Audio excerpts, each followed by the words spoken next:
Hello my dear student, मैं आपके बीच में लाने वाला हूँ अनसॉल्व क्लास 10th का फिजिक्स। आज आप देखेंगे सेट 4 में 800 पेपर कोड 824 और पेपर कोड 824 ब्रैकेट में BL। इस सेट को आप देखेंगे, आपके पास अगर कोई भी अनसॉल्व होगा वहाँ उसमें आप लोग सेट 824 देख सकते हैं और बहुत ही शानदार क्वेश्चन हम देखने वाले हैं। चलिए इसमें हम समय जाया नहीं करते हैं और आप लोगों से उम्मीद करते हैं कि आप लोग को वीडियो अगर समझ में आ रहा है, क्वेश्चन समझ में आ जा रहा है आसानी से, तो आप लोग शेयर कर सकते हैं। ना समझ में आए तो कोई बात ही नहीं है, लगे रहिए आप लोग अपने परीक्षा में। तो यहाँ पर पहले का जो क है आप देख सकते हैं, लिखा है अवतल दर्पण की फोकस पर रखी वस्तु का प्रतिबिंब बनता है।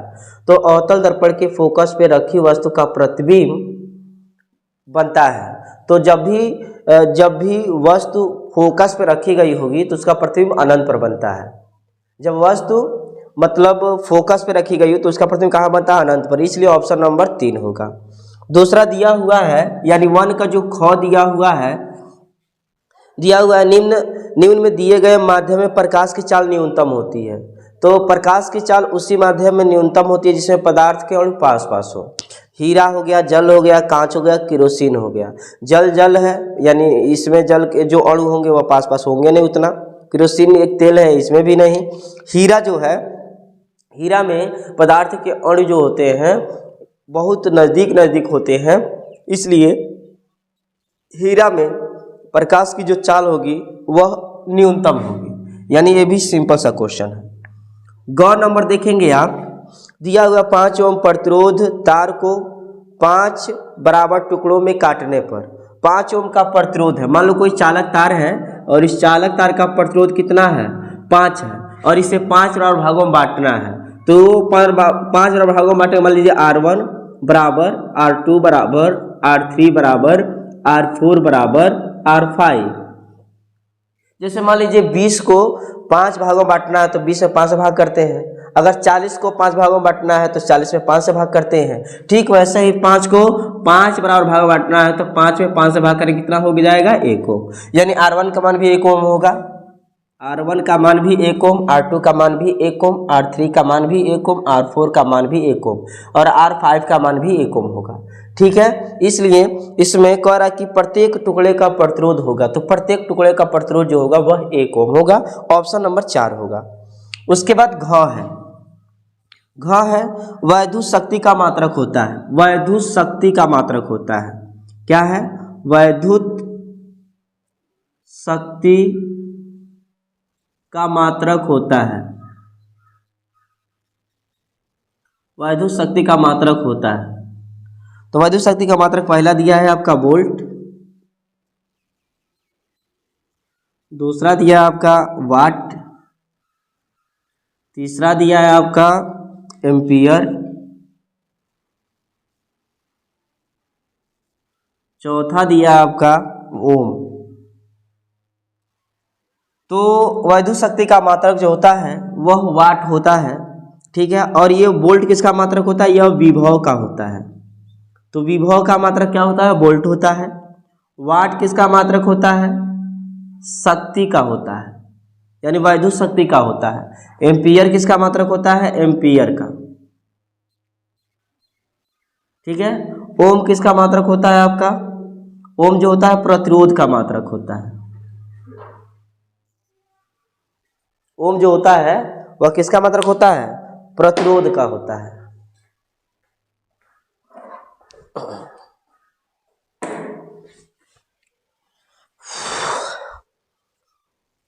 तो आपको अच्छे जाना चाहिए। वोल्ट किसका मात्रक होता है? विभव का। यहाँ दे सकता था विभव का मात्रक होता है, तो विभव का मात्रक होता है वोल्ट। दे सकता था कि शक्ति का मात्रक होता है, वाट तो दिया ही है।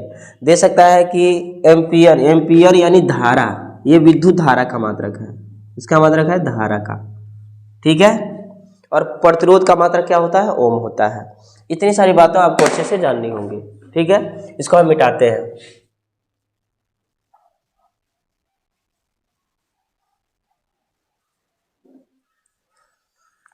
2 का क है, वाहनों में उत्तल दर्पण का उपयोग क्यों किया जाता है? तो वाहनों में उत्तल दर्पण का उपयोग इसलिए किया जाता है कि उत्तल दर्पण द्वारा छोटी से छोटी वस्तुएं जो होंगी दूर पे रखी गई हैं, तो उनको आसानी से वो कैप्चर करके आसानी से दिखा सकता है। ठीक है, बस इतना ही लिखना है। उसके बाद है एक अवतल लेंस की फोकस दूरी। अवतल लेंस के लिए तो यहाँ पर ध्यान देना है आपको, अवतल लेंस के लिए, और अवतल लेंस के लिए होता है -f -b -u होता है। फोकस दूरी, अवतल लेंस की फोकस दूरी f का जो वैल्यू है वो 30 सेमी दिया हुआ है, ये माइनस कर देना है। वस्तु को लेंस से कितनी दूरी पर रखें जिससे कि वस्तु का प्रतिबिंब लेंस से 20 सेमी की दूरी बने, प्रतिबिंब 20 सेमी की दूरी बने, यानी प्रतिबिंब की जो दूरी दिया वो 20 सेमी दिया हुआ है, ये भी माइनस में होगा। और u का वैल्यू आपका पूछ रहा है वस्तु को कितनी दूरी पे रखा जाए, तो लेंस सूत्र से यहाँ आप देखेंगे, लेंस सूत्र होता है 1/f बराबर 1/v -1/u होता है। 1/f का मतलब -30, 1/v -1/u हो गया 1/, और यहाँ पर v का मान दिया, v का मान रख देते हैं -20 दिया हुआ, -20 रख देंगे। ये माइनस नीचे इसको ऊपर लिख सकते हैं, -1/, हो जाएगा 30, है -1/20 है तो इसको इधर आएगा तो +1/, हो जाएगा 20 बराबर -1/u हो जाएगा। 20 गुणा 1 में करेंगे तो -20 होगा, और 30 गुणा इसमें करेंगे तो 30 होगा। नीचे हो जाएगा कितना आपका 30 गुणे 20 बराबर -1/u हो जाएगा। फिर यहाँ माइनस प्लस घटेगा तो 10 नीचे हो जाएगा 30 गुणे 20 बराबर -1/u हो जाएगा। ये 10 दूना कितना हो जाएगा 20, तो 1/30 दूना कितना हो जाएगा 60 बराबर -1/u। u गुणा 1 में करो तो u हो जाएगा, इसका गुणा इसमें करोगे तो -60 सेमी हो जाएगा। ठीक है, इस तरह ये लग गया। क्वेश्चन नंबर आपका ख भी हो गया। ग देखते हैं, इसको मिटा देते हैं। ये आपका ख था, ये प्रश्न नंबर कौन था, ख था। इसको मिटाते हैं। बहुत ही शानदार क्वेश्चन है, एकदम आसान तरीके से बताना चाहते हैं और चाहेंगे भी।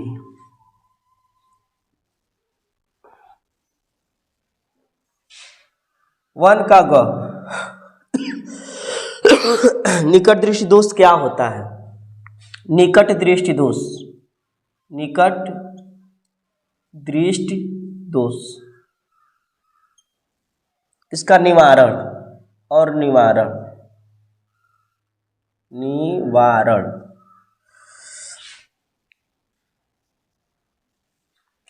तो निकट दृष्टि दोष क्या है? वह दोष जिसमें पीड़ित मानव को पास की वस्तुएं दिखाई देती हैं लेकिन दूर की वस्तुएं दिखाई नहीं देती हैं, ऐसे दोष को निकट दृष्टि दोष कहते हैं।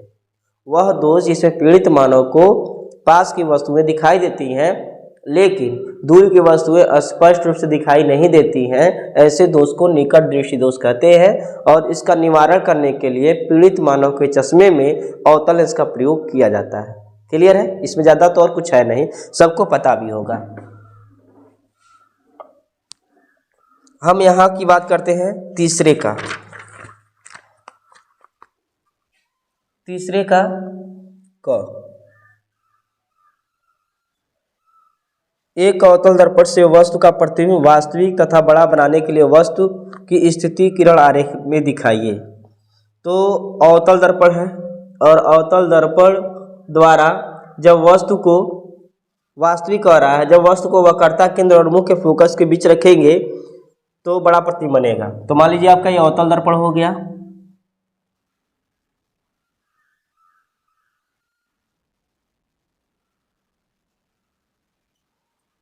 ये आपका P हो गया,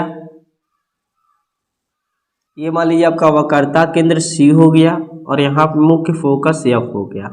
तो जब वस्तु को वक्रता केंद्र और मुख्य फोकस के मध्य रखेंगे तो उसका प्रतिबिंब वास्तविक उल्टा और वस्तु से बड़ा बनेगा।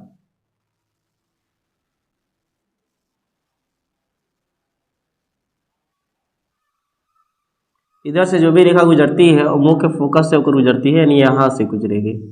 ठीक है, और ये वाला रेखा यहाँ से गुजरना है आपको और ये दोनों मिलके यहाँ पे काट रही है, यहाँ पे इसका प्रतिबिंब बनेगा। ठीक है, थोड़ा सा और आगे बढ़ाते हैं मिलाने के लिए।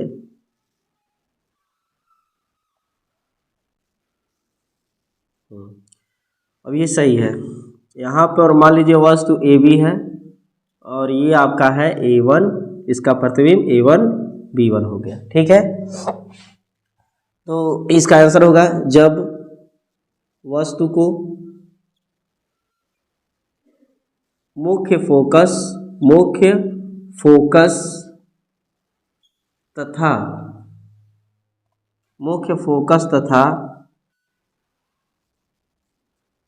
वक्रता केंद्र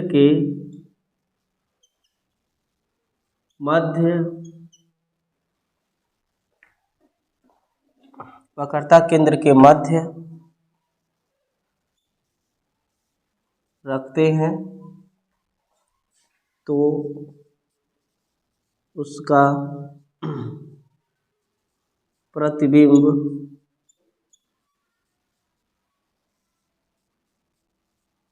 वास्तविक, उल्टा तथा वस्तु से बड़ा बनता है।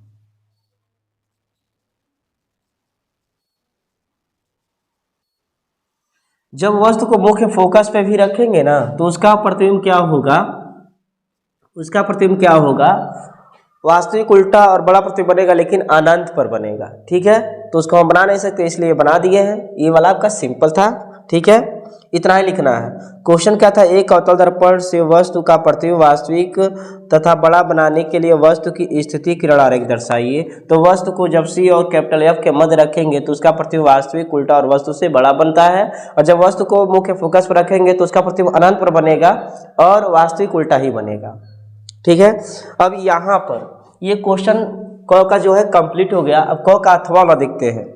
एक उत्तल लेंस से वस्तु का आभासी प्रतिबिंब बनता है, इसको मिटा देते हैं, फिर उसके बाद करते हैं अथवा वाला बात करते हैं। ये हो गया होगा आसानी से।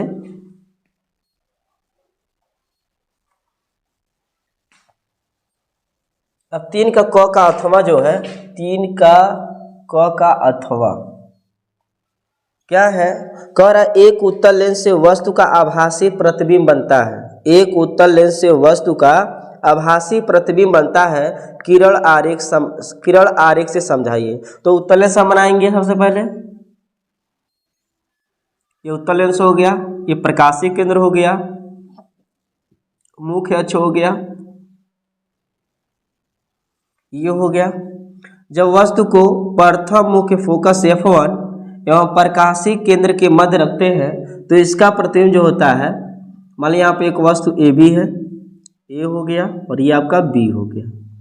यहाँ से प्रकाश करने से चलेंगे और जिधर से जहाँ से भी गुजरेंगे वो द्वितीय मुख्य फोकस F2 होगा, और यहाँ से एक रेखा गुजारना है आपको ऐसे। अब इस रेखा को आगे बढ़ा देना है, B को नीचे कर देते हैं ऐसे, ऐसे आगे बढ़ेगा और ये वाला यहाँ मिल जाएगा। ठीक है, और यहाँ पर इसका प्रतिबिंब बनेगा आपका A2 P2। तो इसका आंसर क्या होगा,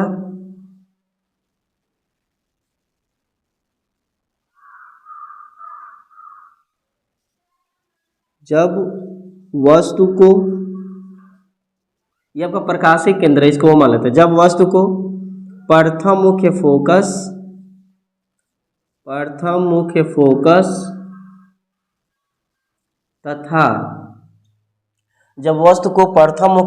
तथा प्रकाशीय केंद्र के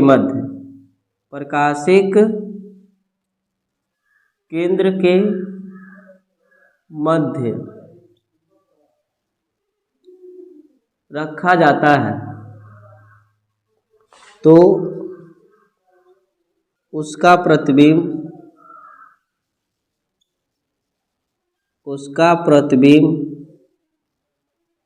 वास्तविक, अरे भैया वास्तविक नहीं, तो उसका प्रतिबिंब आभासी, सीधा तथा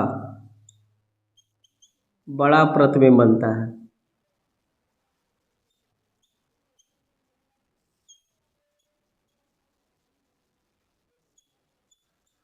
ठीक है, ये वाला हो गया। तो जब वस्तु को प्रथम मुख्य फोकस एवं प्रकाशिक केंद्र के मध्य रखते हैं तो इसका प्रतिबिंब क्या बनता है? वास्तविक उल्टा एवं बड़ा प्रतिबिंब बनता है A2B2। A2B2 कहाँ से भाई? ए भी है, तो ये आपका हो जाएगा A1 और ये हो जाएगा आपका B1। ठीक है, ऐसे हो जाएगा। ये भी हो गया। चलिए हम अब ख देखते हैं, इसको मिटा देते हैं, इसको मिटा देते हैं, स्क्रीनशॉट ले लीजिए।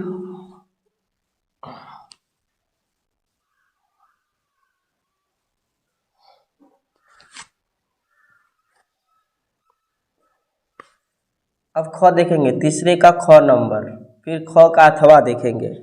प्रतिरोध का मात्रक होता है, तो प्रतिरोध का मात्रक ओम होता है। प्रतिरोध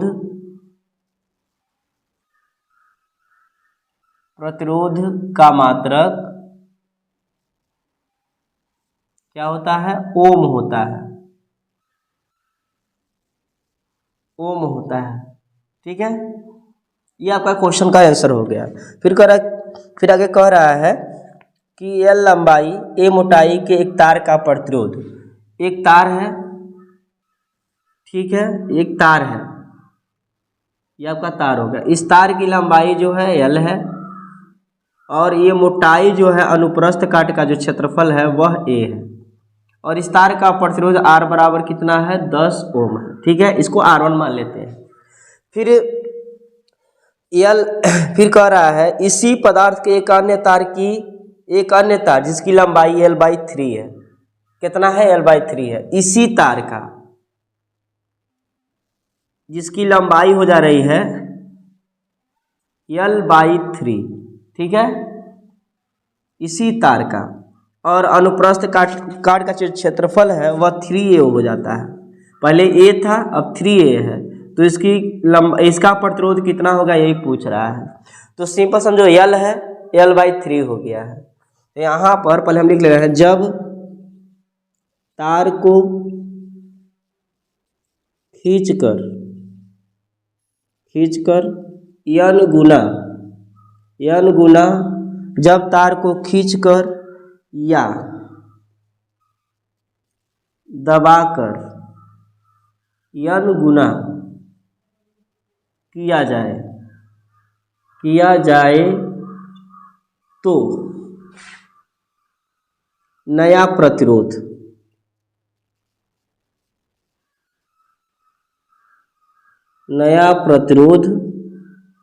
R बराबर होता है n²R1, यहाँ पे R2 होगा। अब इसमें हमको n फाइंड आउट करना है, तो इसमें R1 का मान तो पता है, n का मान नहीं पता है। तो पहले L है, बाद में L/3 हो गया है, इसका मतलब n का मान इसमें 1/3 है। जैसे मान लो पहले L है, बाद में 2L हो गया, इसका मतलब n का मान 2 है। पहले L है, बाद में आपका हो गया 4L, इसमें n का मान कितना है? 4 है। तो L को छोड़ने के बाद जो होगा वही n का वैल्यू होगा, तो इसमें 1/3, ठीक है, बट्टे के रूप में है। पहले L है, बाद में L/4 हो जा रहा है, इसका मतलब n का मान 1/4 है। तो L/3 है, इसमें n का मान कितना? 1/4 है। तो यहाँ पर लगा सकते हैं n का मान कितना? 1/3, ये हो जाएगा वर्ग।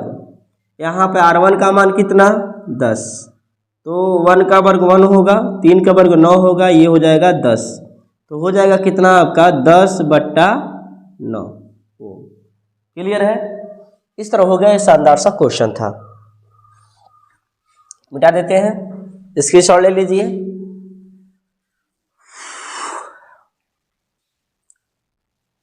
अब 3ख का अथवा देखेंगे आप। रंग बिरंगी, यहाँ पे ख का अथवा देखेंगे। ख का अथवा में क्या है? श्रेणी क्रम में 3 प्रतिरोधों को जोड़ा जाता है। श्रेणी क्रम में 3 प्रतिरोधों को जोड़ा जाता है, तो श्रेणी क्रम में जोड़ा जाएगा तो ऐसा चित्र बनेगा आपका। श्रेणी क्रम में 3 प्रतिरोधों को जोड़ा जाता है। लीजिए, जोड़ दिए, 3 प्रतिरोधों को जोड़ दिए, प्लस हो गया और ये माइनस हो गया। श्रेणी क्रम में यह मान लो प्रतिरोध R1 है, इसका प्रतिरोध R2 है और इसका प्रतिरोध R3 है। इसमें श्रेणी क्रम में धारा समान होती है, तो इसमें भी धारा I होगा, इसमें भी I होगा, इसमें भी I होगा। इसे मान लो विभव V1 है, इसे विभव मान लो V2 है, इसे विभव मान लो V3 है और कुल विभव V है। तो देखो श्रेणी क्रम में धारा समान उपरोक्त, देखो चित्र के बारे में लिखोगे तो लिखोगे ये उपरोक्त विद्युत परिपथ में 3 प्रतिरोध R1, R2, R3 श्रेणी क्रम में जोड़े गए हैं। इनके सिरों पर धारा एक समान आई है, I और विभव अलग अलग है V1, V2, V3। तो यहाँ पे कुल विभव निकाल लेंगे आप, कुल विभव भी बराबर होगा V1 plus V2 plus V3 हो जाएगा। चूंकि हम जानते हैं कि V बराबर होता है I इंटू R होता है, तो V बराबर हो जाएगा I इंटू R होगा। ठीक है,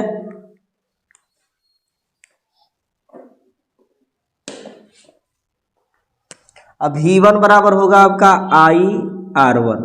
ये बताइए I1 क्यों नहीं होगा? क्योंकि I1 कहीं लिखे नहीं है, सब जगह I ही लिखना है। V2 है तो होगा आपका IR2, I2 नहीं होगा क्योंकि धारा समान है। V3 बराबर होगा IR3। अब इसमें से IR, इसमें से I कामा ले सकते हो, ये हो जाएगा आपका R1 plus R2 plus R3। I से I क्या होगा, कट जाएगा तो R बराबर हो जाएगा R1 plus R2 plus R3। ठीक है, ये आपका प्रतिरोध के लिए सूत्र का निगमन हो गया। बस इतना ही करना है, 4 नंबर मिल जाएंगे आपको। तो उपरोक्त विद्युत परिपथ में 3 प्रतिरोध R1, R2, R3 जोड़े गए हैं। इनमें धारा एक समान I है और इनके सिरों पर विभव क्रमशः V1, V2, V3 है। ठीक है, आगे चलते हैं। ये क्वेश्चन हो गया 3 ख का अथवा भी हो गया। अब हम देखेंगे इसमें लॉन्ग क्वेश्चन नंबर 4 देखेंगे।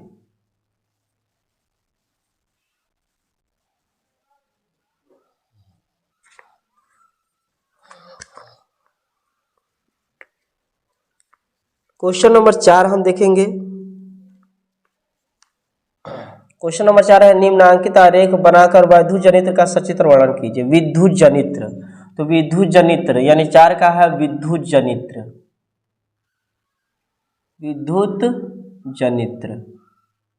तो विद्युत जनित्र का चित्र अगर हम बनाएंगे तो ऐसे बनेगा।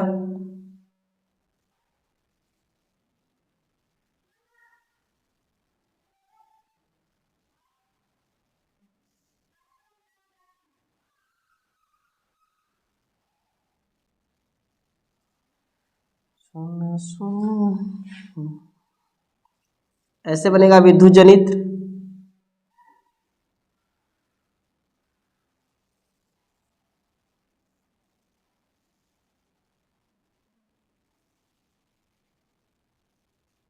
ये बल्ब हो गया।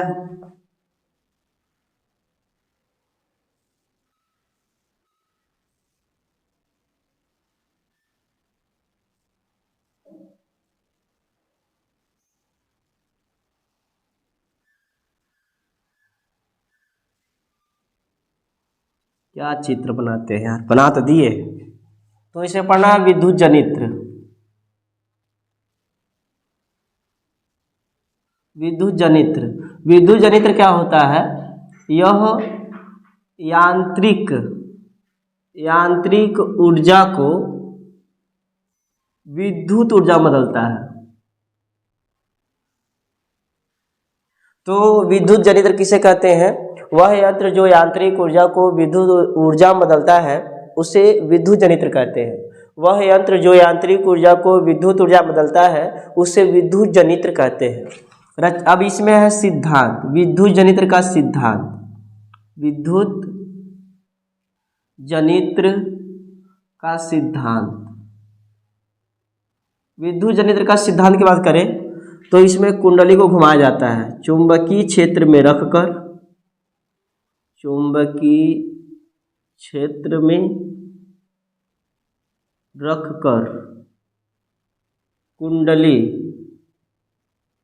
कुंडली घुमाई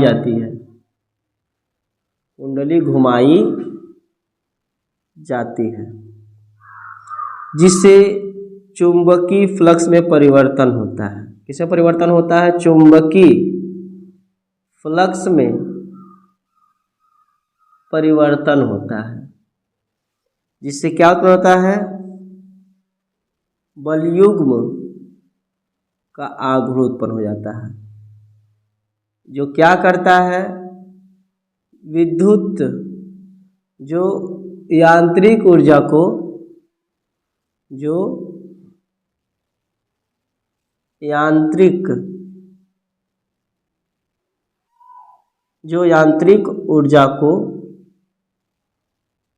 विद्युत ऊर्जा में बदलता है। रचना के चरण की बात करें, रचना का चरण, पहला होता है इसमें क्षेत्र चुंबक, दूसरा होता है इसमें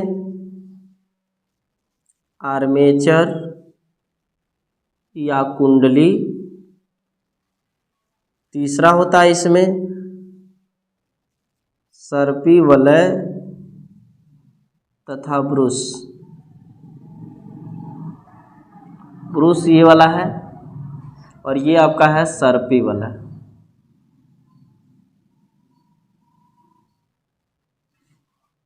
कार्यविधि,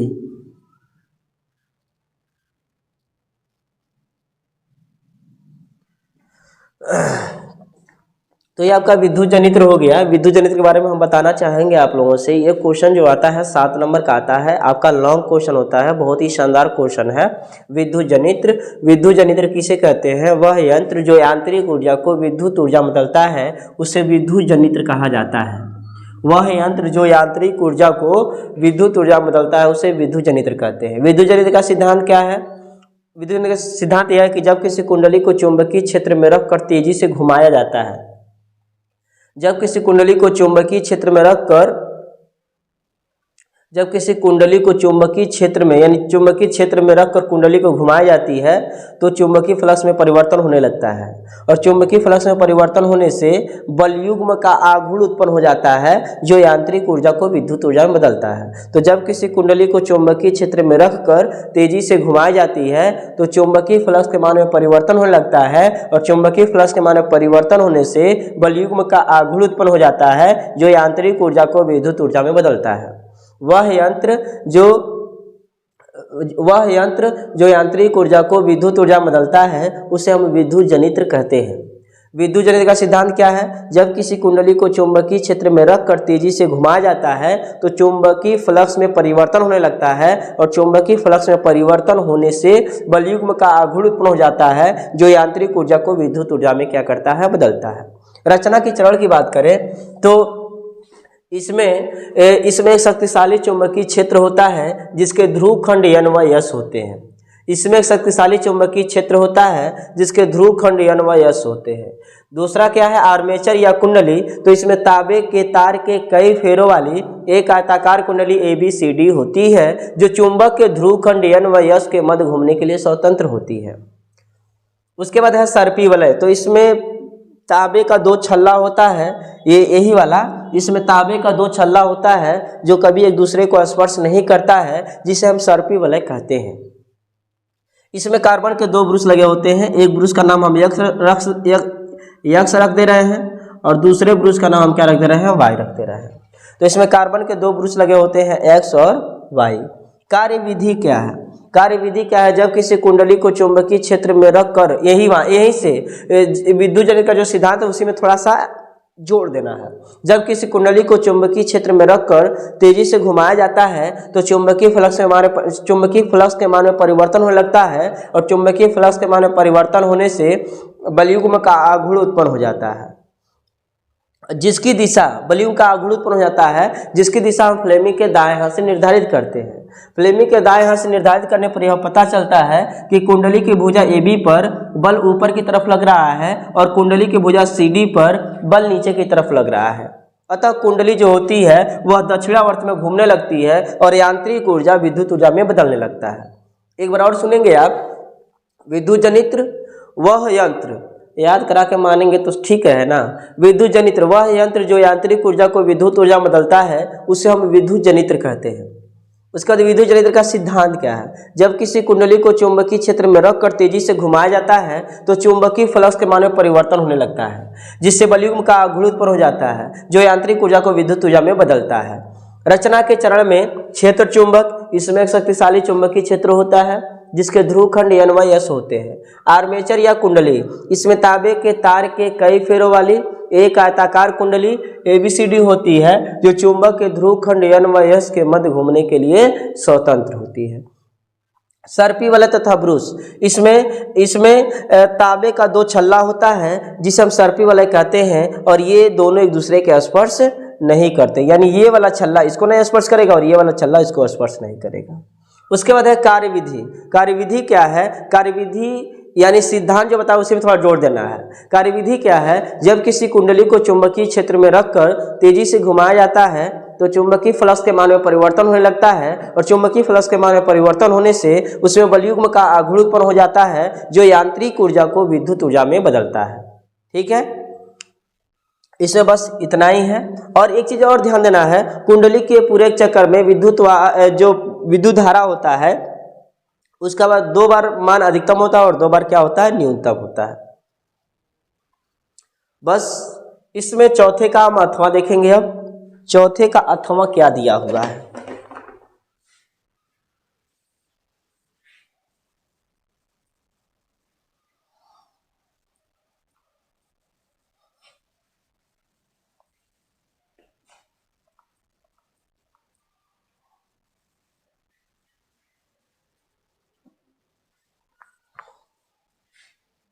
चुंबकीय क्षेत्र में किसी धारावाही चालक पर बल किन कारकों पर निर्भर करता है? चालक पर कार्य करने वाले बल की दिशा का नियम पुष्टि कीजिए। बल की दिशा ज्ञात करने की नियम। तो चुंबकीय क्षेत्र में धारावाही चालक, ये चौथे का अथवा होगा आपका। चौथे का अथवा यानी चौथे में 2 क्वेश्चन होगा, 2 क्वेश्चन में से एक क्वेश्चन करना होगा। पहला क्वेश्चन था विद्युत जनित्र, उसके बारे में हम बता दिए। दूसरा क्वेश्चन है चुंबकीय क्षेत्र में किसी धारावाही चालक पर, तो मान लो एक समान चुंबकीय क्षेत्र हो गया, एक समान चुंबकीय क्षेत्र हो गया, ये नॉर्थ सिरा और ये क्या हो गया? साउथ, ये चुंबकीय क्षेत्र हो गया। इसमें एक चालक तार है या चालक पदार्थ है, ठीक है, जिसकी लंबाई जो है L है और इसमें धारा जो बह रही है वह I बह रही है और ये चुंबकीय क्षेत्र से थीटा कोण पे रखा गया है। ठीक है, यानी एक समान चुंबकीय क्षेत्र वेक्टर बी में, एक समान चुंबकीय क्षेत्र बी में एक चालक पदार्थ जिसकी लंबाई L है चुंबकीय क्षेत्र में थीटा कोण पर रखा गया और इसमें आधारा प्रवाहित किया जा रहा है। आपको सूत्र का निगमन करना है। F बराबर निगमन करना है F बराबर I BL साइन थीटा। ठीक है, F बराबर I BL साइन थीटा का निगमन करना है। अब यहाँ पर ध्यान देने वाली बात है, यहाँ पर ध्यान देने वाली बात यह है, देखो अगर इस तरह लिखा गया है F बराबर I BL साइन थीटा, तो इसका रियलिटी मतलब ये होता है कि F समानुपाती I है, इसको 1 मान लोगे। F समानुपाती क्या लिखोगे? B, इसे 2 मान लोगे। F समानुपाती क्या लिखोगे? L, इसे 3 मान लोगे। फिर F समानुपाती क्या लिखोगे? साइन थीटा, और इसे कितना मान लोगे? 4 मान लोगे। चारों समीकरणों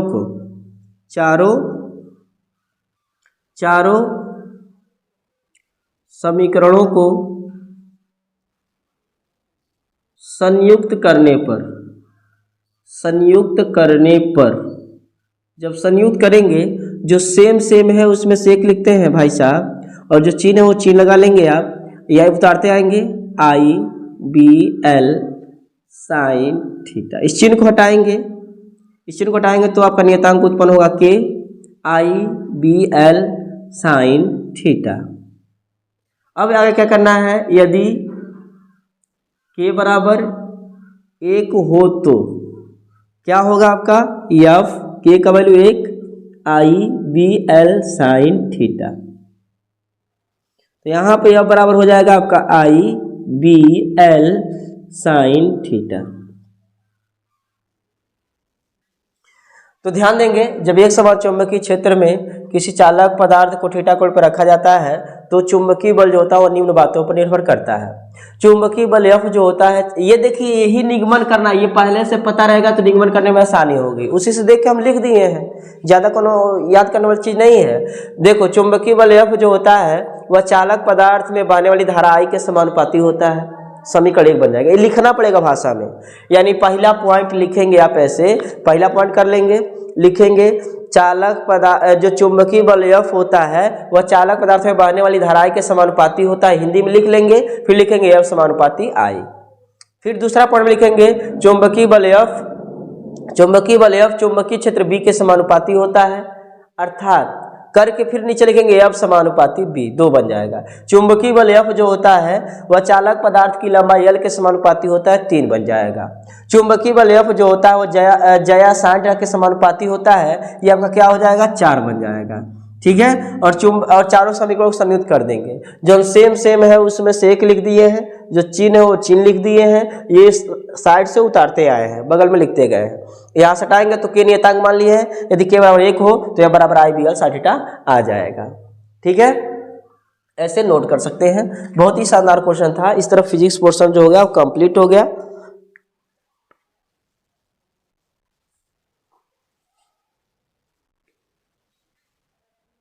इसे मिटा देते हैं।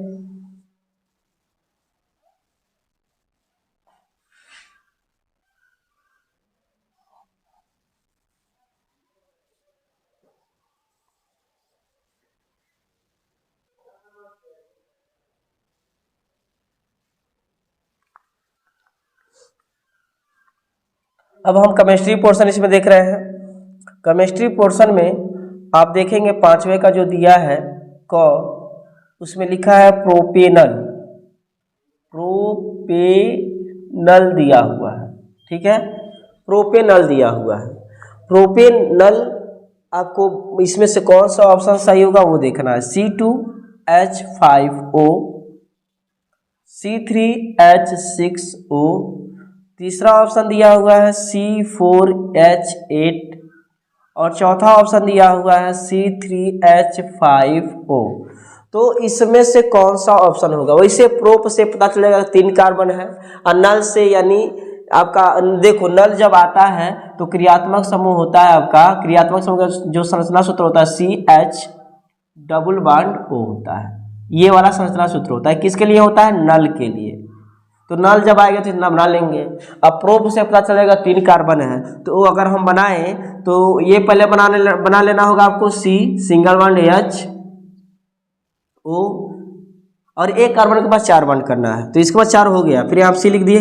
कितने कार्बन लेना है? प्रोप में होते हैं 3 कार्बन, तो 3 कार्बन लेंगे और प्रत्येक से हाइड्रोजन क्या करेंगे आप? जोड़ देंगे ऐसे। तो इसका नाम अगर लिखेंगे तो 1 2 3, यहाँ पे कार्बन 1 2 3, तो 3 कार्बन हो गया को हाइड्रोजन, 3 गो इसमें, 3 2 5 1 6 H6, और ये कितना होगा? O। तो कौन सा ऑप्शन है? ऑप्शन नंबर 2 सही है। ठीक है, ऐसे हो जाएगा। बिठा दें। और 5वें का हम ख देखेंगे। क्या देखेंगे? धातु है। 5वें का जो ख है वह क्या है? धातु है।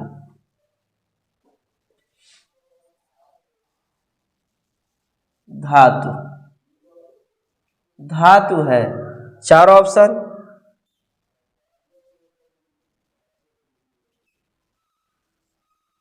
Silicon, carbon. तो ऐसे हमारे लिथियम पर प्लस होता है, लिथियम इसमें धातु है। ऑप्शन नंबर जो होगा 2 इसमें भी सही होगा।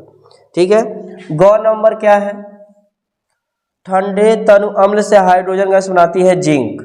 तो ग का जो होगा वो जिंक होगा। ठंडे तनु अम्ल से हाइड्रोजन गैस बनाती है, वो क्या बनाती है? जिंक बनाती है। तो कौन होगा? जिंक। इसमें जो होगा ऑप्शन नंबर 3 होगा, वो आपका क्या होगा? जिंक होगा। इस तरह हो गया पहले का।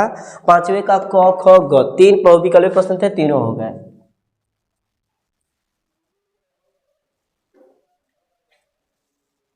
6वें का को हम देखेंगे, बेकिंग सोडा बनाने की विधि तथा गुणधर्म लिखे। बेकिंग सोडे का जो सूत्र होता है वह होता है sodium bicarbonate, NaHCO3, sodium bicarbonate. ठीक है, तो सोडियम बाइकार्बोनेट इसका सूत्र होता है, और ये कैसे बनेगा उसका समीकरण देना और गुणधर्म बताना है। तो सोडियम बाइकार्बोनेट का ये सूत्र हो गया NaHCO3। अब इसका प्रयोग कहाँ होता है? जैसे परोठी जो बनाते हैं, मतलब कारखानों में, फैक्ट्रियों में, जैसे कुरकुरा हो गया, क्या बोलते हैं, समोसा हो गया, उसमें इसका प्रयोग किया जाता है। पावरोटी हो गई, उसमें इसका प्रयोग किया जाता है। सोडियम कार्बोनेट के गुणधर्म हो जाएंगे। ठीक है, इसको हम कई तरीके से बना सकते हैं। जैसे मान लीजिए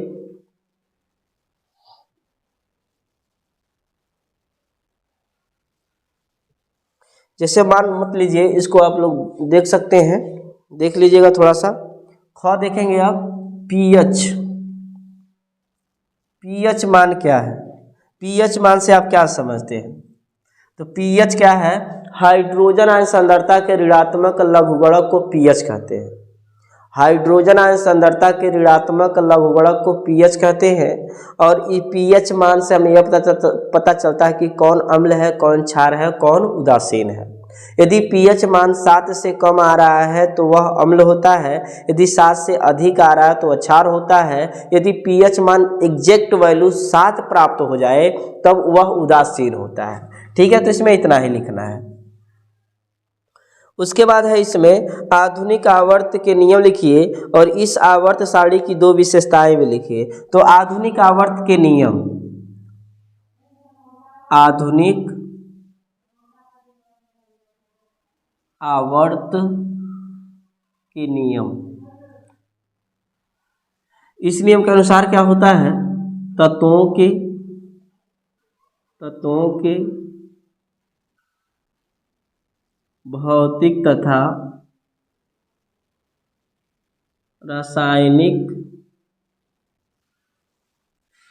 गुण, तत्वों के भौतिक तथा रासायनिक गुण उनके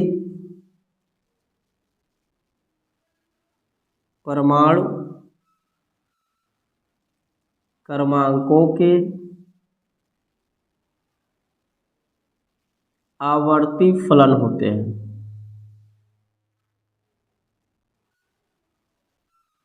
यही नियम है। आधुनिक आवर्त सारणी की विशेषताएं, आधुनिक आवर्त सारणी की विशेषताएं। आधुनिक आवर्त सारणी की विशेषताओं, पहला इसमें 7 आवर्त होते हैं, इसमें 7 आवर्त होते हैं। ठीक है, दूसरा हो जाएगा इसमें 9 वर्ग होते हैं, इसमें 9 वर्ग होते हैं। तो केवल 2 लिखने की बात किया है, तो केवल 2 ही लिखेंगे, आगे लिखने की आवश्यकता नहीं है। तो आप लोग स्क्रीनशॉट ले सकते हो। इसमें इस क्वेश्चन को आप लोग देख सकते हैं, कॉपी से कहीं से भी देख लीजिएगा। ठीक है,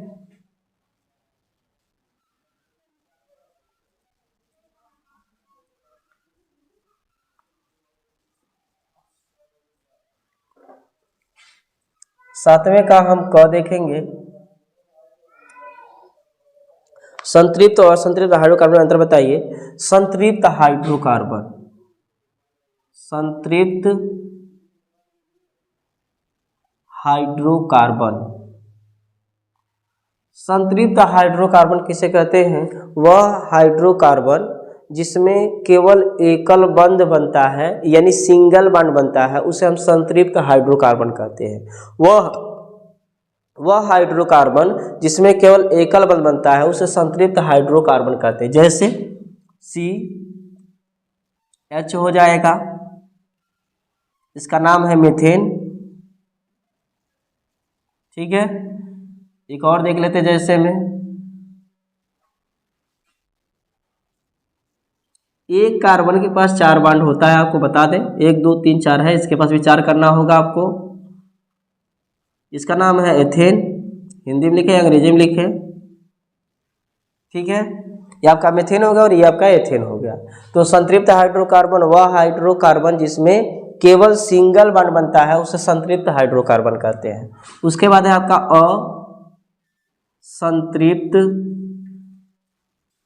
हाइड्रोकार्बन, वह हाइड्रोकार्बन जिसमें डबल बॉन्ड एवं ट्रिपल बॉन्ड बनता है उसे असंतृप्त हाइड्रोकार्बन कहते हैं।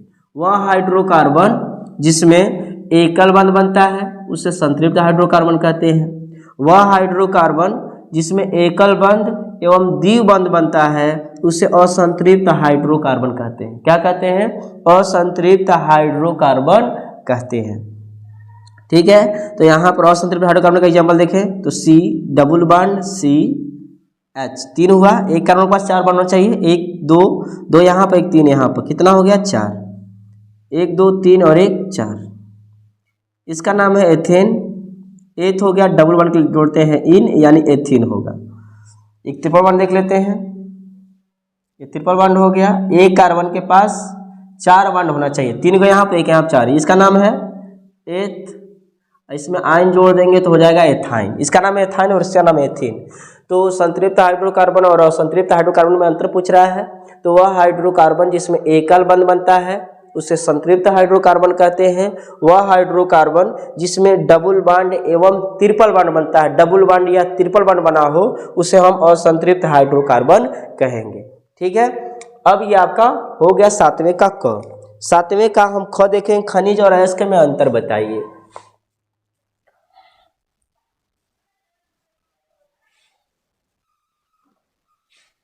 खनिज यानी मिनरल।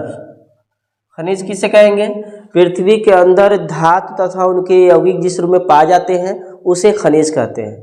पृथ्वी के अंदर धातु तथा उनके यौगिक जिस रूप में पाए जाते हैं उसे खनिज कहते हैं। उसके बाद हम अयस्क की बात करते हैं। ऐसा खनिज जिनसे धातु प्राप्त करने में आर्थिक दृष्टिकोण से लाभ होता है उसे अयस्क कहा जाता है। ऐसा खनिज जिससे धातु प्राप्त करने में आर्थिक दृष्टिकोण से लाभ होता है उसे हम अयस्क कहते हैं। इसमें खनिज और अयस्क में मुख्य अंतर यह है कि सभी अयस्क खनिज होते हैं लेकिन सभी खनिज अयस्क नहीं होते। सभी अयस्क खनिज होते हैं लेकिन सभी खनिज अयस्क नहीं होते हैं। इसमें ही मुख्य अंतर है। अब आगे हम देखेंगे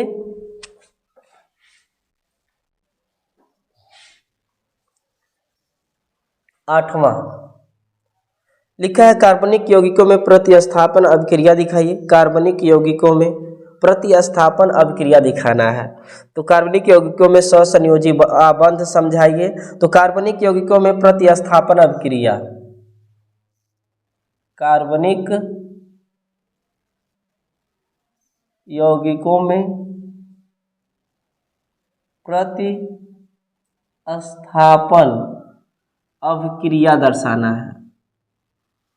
तो प्रतिस्थापन अभिक्रिया किसे कहते हैं? आप लोग को पता होगा कि प्रतिस्थापन वह अभिक्रिया, वह रासायनिक अभिक्रिया जिसमें अधिक क्रियाशील वाला तत्व कम क्रियाशील तत्व को विस्थापित कर देता है उसे हम कहते हैं प्रतिस्थापन अभिक्रिया या विस्थापन अभिक्रिया। क्या कहते हैं? प्रतिस्थापन अभिक्रिया कहते हैं या विस्थापन अभिक्रिया कहा जाता है।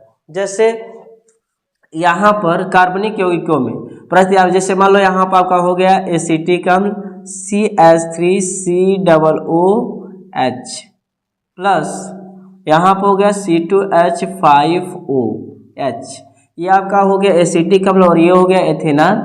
इसमें प्रतिस्थापन या विस्थापन अभिक्रिया, इससे आपको अच्छे से समझाना हम चाहेंगे कि देखो इतने पर होता है 1 माइनस और इस पे होता है प्लस, और इतने पर होगा 1 प्लस और ये क्या होगा माइनस। तो ये वाला ये माइनस वाला पार्ट जो है इस प्लस वाले पार्ट से क्रिया करेगा, ये प्लस वाला पार्ट जो है इस माइनस वाले से क्रिया करेगा। तो देखो ये जिससे क्रिया कर रहा है ये इस पर तो 1 माइनस है और ये जिससे क्रिया कर रहा है उस पर 1 ही प्लस है। देखो इस पर कितना है 1 माइनस और ये जिस पे क्रिया कर रहा है उस पर 1 ही प्लस है। जब 1 माइनस 1 प्लस हो तो ये मिल जाएगा आपका CH3COOC2H5 बना देगा, ईस्टर कहते हैं। और H पर 1 प्लस है और यह जिससे क्रिया कर रहा है उस पर 1 ही माइनस है, तो E जो होगा इससे मिल जाएगा। तो हो जाएगा कितना आपका H2O यानी जल बनेगा। अगर ऐसे भी समझ में आया तो देखिए यहाँ पे जिंक, यहाँ पे हो गया H2SO4, ठीक है। तो यहाँ पे क्या करेगा, Zn पर होता है प्लस प्लस, इस पे होता है माइनस माइनस, इस पे होता है प्लस, तो ये इससे क्रिया करेगा, प्लस वाला माइनस वाला से क्रिया करेगा। तो हम क्या देखेंगे, Zn इससे क्रिया करेगा, इस पे 2 प्लस है और यह जिससे क्रिया कर रहा है उस पे 2 माइनस है। जब सेम होता है तो खाली मिल जाता है। इस Zn पे कितना है 2 प्लस, और ये जिससे क्रिया कर रहा है उस पर कितना है 2 माइनस, तो ये इससे मिल जाएगा, तो ये बना लेगा ZnSO4 बना लेगा, और ये आपका H2 बाहर निकल जाएगा। देखो Zn का किया ना, हटा दिया, H2 को हटा दिया, कह रहा है कि तुम बाहर जाओ, तो इसका स्थान विद्युत रासायनिक श्रेणी में इससे ऊपर होता है। इसी क्रिया को क्या कहते हैं, प्रतिस्थापन अभिक्रिया कहा जाता है। ये हो गया आपका। चलिए देखते हैं अब आगे क्या दिया है। कार्बनिक यौगिकों में सहसंयोजन बंध, इसको मिटा देते हैं। ये 8वें का क था, अब 8वें का ख देखेंगे हम। 8वें का ख दिया है कार्बनिक यौगिकों में सहसंयोजी बंध। कार्बनिक यौगिकों में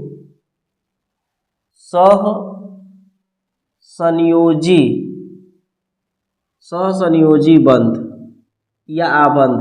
तो देखो कार्बनिक यौगिक में जब सहसंयोजी बंध किसे कहते हैं, जब कार्बन परमाणु वह रासायनिक बंध जो इलेक्ट्रॉनों के साझेदारी से बनता है उसे सहसंयोजी बंध कहते हैं।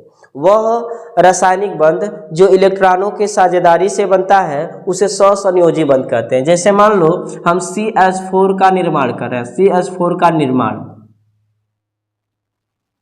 तो इसका निर्माण करेंगे तो C यहाँ पे H लिखेंगे, यहाँ भी H लिखेंगे, चार यहाँ पे है तो यहाँ लिख लिए। यहाँ पर हाइड्रोजन, कार्बन के पास जो होता है 4 इलेक्ट्रॉन होता है, 1 2 3 4। हाइड्रोजन के पास जो होता है बाह्य कोश में 1 इलेक्ट्रॉन होता है, तो 1 1 1 1। अब हाइड्रोजन 2 करना चाहेगा अपना, ये भी और ये भी और ये भी, और कार्बन के पास 8 होने चाहिए, तो 8 कब होगा 2 4 6 8। इसका पूरा क्या करेगा, ऐसे ले लेगा, ये कितने हो जाएंगे 8 हो जाएंगे। ठीक है, यही बनेगा आपका CH।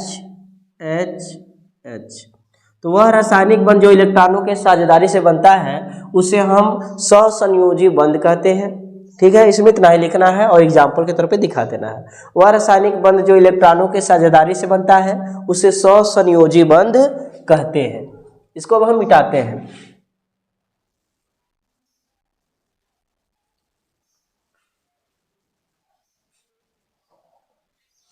अब 8वें का इसमें जो है ग,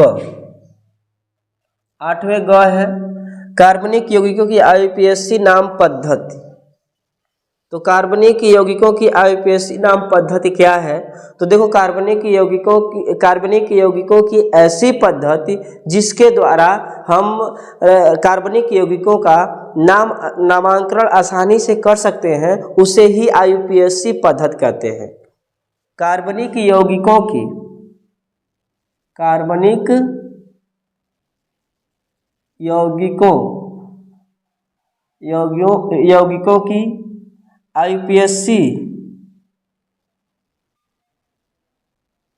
पद्धति, कार्बनिक यौगिकों की IUPAC पद्धति। तो कार्बनिक यौगिकों की ऐसी पद्धति जिसके द्वारा कार्बनिक यौगिकों का नामांकन करना आसान होता है उसे ही IUPAC पद्धति कहते हैं। कार्बनिक यौगिकों की ऐसी पद्धति जिसके द्वारा कार्बनिक यौगिकों का नामांकन यानी नामांकन करना आसान होता है उसे IUPAC पद्धति कहते हैं। IUPAC का जो फुल फॉर्म होता है international union pure applied of chemistry होता है। International union pure applied of chemistry होता है। ठीक है, यही आपका कार्बनिक यौगिकों का IUPAC पद्धति होता है। ये ऐसी पद्धति होता है जिसके द्वारा हम कार्बनिक यौगिकों का नामांकन आसानी से कर सकते हैं। इसके बाद इसमें दिया है अथवा में करके 8वें का अथवा है एथेनोइक अम्ल बनाने की एक विधि। तो एथेनोइक अम्ल बनाने की एक विधि तथा 3 रासायनिक गुणधर्मों के रासायनिक समीकरण लिखिए। तो देखिए जब एस्टर C2H5, एस्टर का सूत्र क्या होता है CH3। देखिए CH3 यहाँ पर एथेनोइक अम्ल बनाने का रासायनिक समीकरण लिखना है। एथेनोइक अम्ल बनाने का रासायनिक समीकरण। एथेनोइक अम्ल बनाने का रासायनिक समीकरण पहला होता है कि CH3COO, C2H5, C2HOH।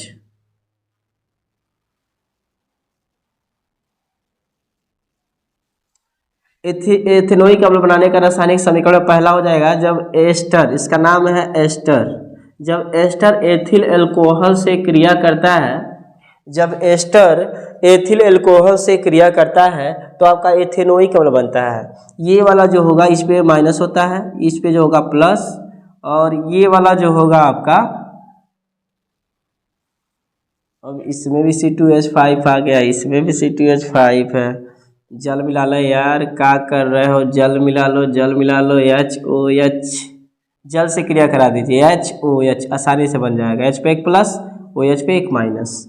ध्यान दीजिए, जब एस्टर जल से क्रिया करता है तो एथेनोइक अम्ल बनता है। जब एस्टर जल से क्रिया करता है तो एथेनोइक अम्ल बनता है। जैसे मान लो इस ये माइनस वाला पार्ट है ना, तो ये माइनस वाला पार्ट जो है इससे क्रिया करेगा, तो ये वाला जाके इसमें मिल जाएगा। क्यों मिल जाएगा? क्योंकि एक ही माइनस और एक ही प्लस है। जिससे क्रिया कर रहा है इस पर एक माइनस है, और जिससे क्रिया यह कर रहा है उस पर एक ही प्लस हो, तो ये वाला इसमें मिल जाएगा, तो हो जाएगा CH3COOH हो जाएगा, और C2H5 और OH में जाकर मिलेगा तो हो जाएगा C2H5OH बनेगा। ये आपका क्या हो जाएगा? ये आपका एथेनोइक अम्ल है। क्या है? एथेनोइक अम्ल, जिसको हम बना रहे हैं एथेनोइक अम्ल, और ये क्या हो जाएगा? जल हो जाएगा। तो यहाँ पर लिखोगे एथेनोइक अम्ल बनाने का रासायनिक समीकरण, और यहाँ पर पहले भाषा लिखोगे जब एस्टर जल से क्रिया करता है, जब एस्टर जल से क्रिया करता है तो एथेनोइक अम्ल तथा जल बनता है। ठीक है, अब इसका 2-3 गुण लिखोगे। अब लिखोगे एथेनोइक अम्ल बनाने का रासायनिक समीकरण लिखना है। एथेनोइक अम्ल का रासायनिक समीकरण देना है। रासायनिक समीकरण देना है, जिसमें से पहला यही हो जाएगा। क्या हो जाएगा? यही पहला समीकरण यह हो जाएगा, एस्टरीकरण अभिक्रिया,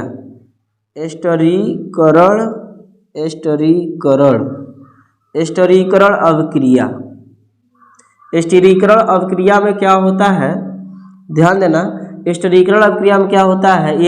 इसी रिएक्शन को क्या करना है? प्लॉट देना है। यानी CH3COOH प्लस C2H5OH जब क्रिया करता है तो आपका बनता है यही रिएक्शन को क्या करना है? प्लॉट देना है। तो हो जाएगा CH3COO C2H5 और H2O बनेगा। क्या बनेगा? H2O बनेगा। ये आपका नाम है एस्टर। तो ध्यान दीजिए, जब एसिटिक अम्ल यानी एथेनोइक अम्ल, एथेनोइक अम्ल है और एथिल अल्कोहल है, जल लिखे है का भाई, इसका नाम है एथिल अल्कोहल। ध्यान दीजिए, जब एसिटिक अम्ल एथिल अल्कोहल से क्रिया करता है तो एस्टर बनता है और जल प्राप्त होता है, इसलिए इस अभिक्रिया को एस्टरीकरण अभिक्रिया कहते हैं। जब एसिटिक अम्ल एथिल अल्कोहल से क्रिया करता है तो एस्टर बनता है, इसलिए इसका अभिक्रिया को क्या कहते हैं? एस्टरीकरण अभिक्रिया कहते हैं। तो 3 रिएक्शन लिखना है। तो ये पहला रिएक्शन हो गया। दूसरा रिएक्शन धातु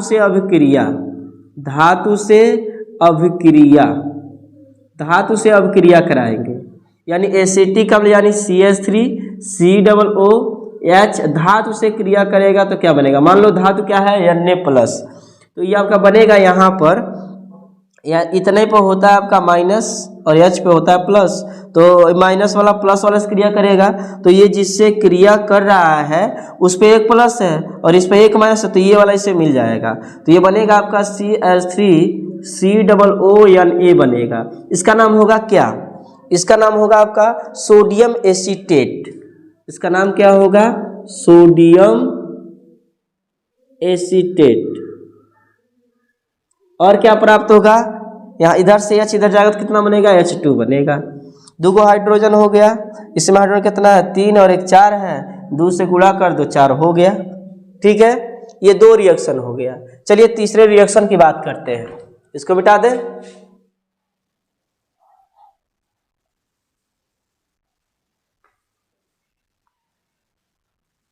अगर हम तीसरे रिएक्शन की बात करें तो धातु कार्बोनेट से अभिक्रिया हो जाएगा।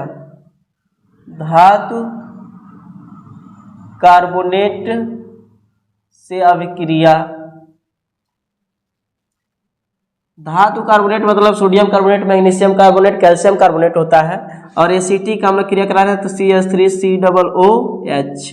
धातु कार्बोनेट क्या होगा आपका? जैसे मान लो सोडियम का Na2CO3 होता है, इस पे होता है 1 माइनस, सोडियम पे होता है 1 प्लस, H पे होता है प्लस, इस पे होता है माइनस माइनस।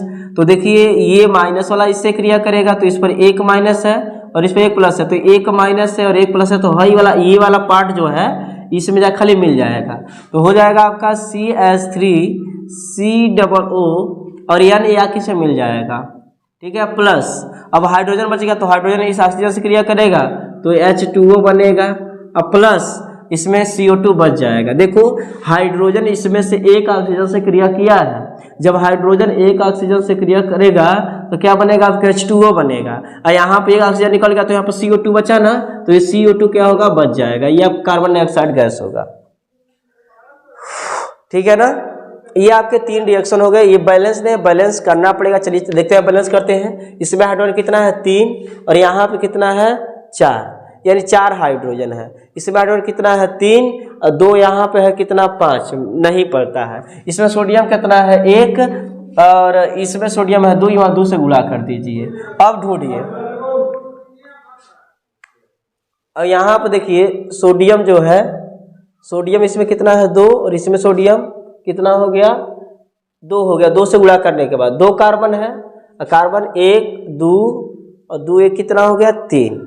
2 कार्बन इसमें और 2 कार्बन इसमें, 3 हो गया।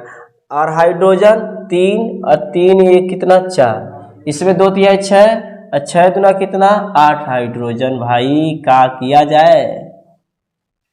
2 कार्बन 2 कार्बन 2 2 4 कार्बन,